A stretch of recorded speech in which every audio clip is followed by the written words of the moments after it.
All right, let's look at how to create a house or a log cabin, something that's going to have a roof. So again, you can practice this in your sketchbook if you'd like. There's my horizon line. I'll put my vanishing point over here this time. And I'm just going to go ahead and start creating the house, and I'll worry about the details later. So I need to make the front of the house first. So I'm going to go ahead and just make a rectangle, essentially. This is the front of the house. Maybe this is where the front door is, or maybe the front door is actually on the side, doesn't matter. But because it's the front, it's just a perfect square or rectangle, just like when you drew the front of your squares before you turned them into cubes, it starts just regular. And I can erase the horizon line that's going through it, because it's not a see-through house. And now what I'm going to do is I'm going to create the side of the house. So it's the same way you created your cube. You go from the corner closest to the vanishing point, you draw a line. You go from the corner closest to the vanishing point, and you draw a line. Now, you don't have to go all the way. If you know where your building is going to end, you can simply stop. You don't have to draw all the way to the vanishing point. So what happens in the front happens in the back. So I'm lining up my ruler to the line that I created in the front, sliding it down, and maybe I'll close it about here. So I now have the front of my house and the side of my house. So front and side, there it is. So now I can start adding details if I want. Let's start by creating a roof. So in order to create a roof, you first need to find the center of the front of the house. So to do that, you're going to very lightly draw an X through the front of the house, very lightly, because that X is going to be erased later. Very lightly draw that X. Then from the center of the X, you're going to draw a vertical line going up. Wherever this vertical line stops is where the top of the roof is going to be. So let's say about there. Now I'm going to go from the top of this line to the front two corners of the house. Remember, if your ruler is getting in the way, you can always use the other side of it. So here I'm going from there to there, and from there to there. All right, now I've got the roof on the front of the house, but it's not just existing in the front of the house. That wouldn't make any sense. And if you want to now, you can erase that vertical line as well as the X that you made through the center of the house. So now to make the back of the roof or the side of the roof, you're going to go from that point that you created at the top to your vanishing point. Like so. And then we know what happens in the front happens in the back. So you're going to take that same angle that you have in the front of your roof, you're going to slide your ruler over. You're not going to turn it or make any changes. Make sure that it is still parallel to this line that we just created. And then go ahead and draw that line. And now, all you need to do is erase the extra piece of the converging lines. So there I've created a house or a barn or whatever you want to call it, and now you can go ahead and add some details. So let's say I wanted to turn this into a log cabin. So there would be logs on this side and there would be logs on the front. So let's go ahead and look at how to do that. First thing we're going to do is create the door in the front. Anything on the front of the building is just going to look normal, rectangular, horizontal type thing. It's just normal. It's not on any angle. It's facing us, so it's perfectly normal.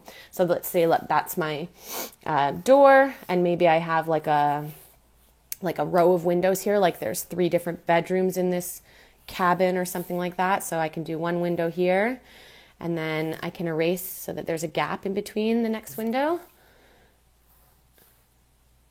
And then I can erase again so that there's a gap. I mean, these aren't perfectly even, but that's totally fine.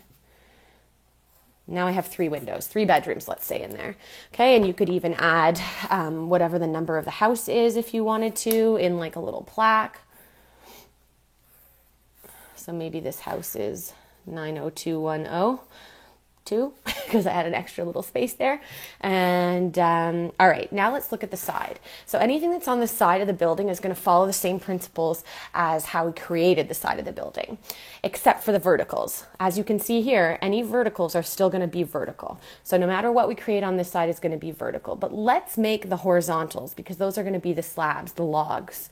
So in order to do that, I'm just going to simply draw horizontal lines from the corner of our building to the back of the building. Something like this. Now they're horizontal, but they're not actually horizontal. They're leading to the vanishing point, but they would be horizontal if we were looking directly at them.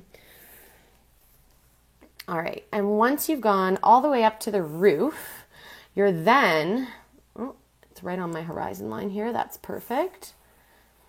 once you've gotten all the way up to the roof, if you want to continue the logs on the roof, you're going to just continue going the exact same way you were creating the ones on the side of the building. They're just going to start angling downwards now because we're above the horizon line. Right, so let's say that that's what you wanted to do. Now, these lines have to continue onto the front of the building. So what you're going to do is, because it's the front of the building, they're going to just be perfectly horizontal. So we're going to go connecting from one end.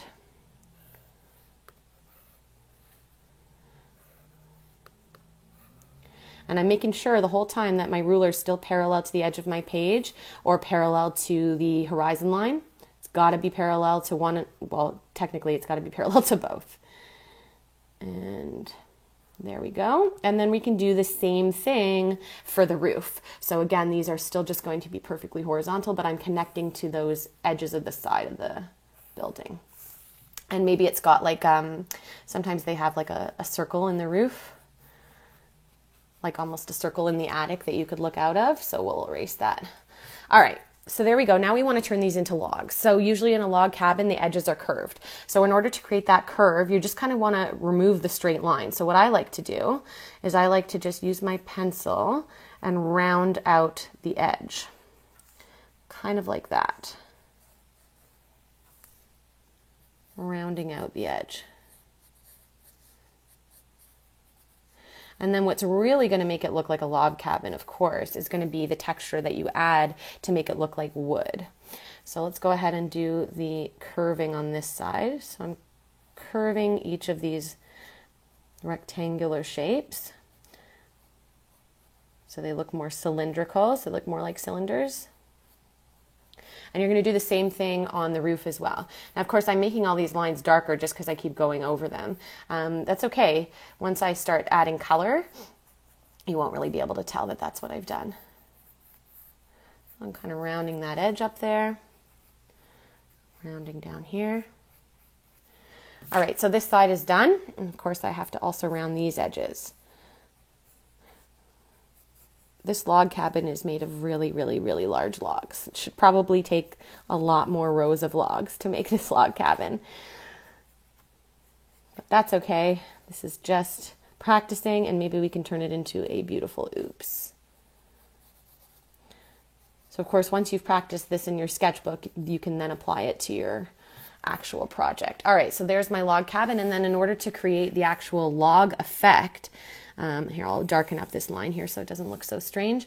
In order to create the log effect, I'm going to start adding the textures that you would see in wood. And a lot of this is going to happen even better with adding color. But this is just the gist of how you create sort of the look of a log cabin.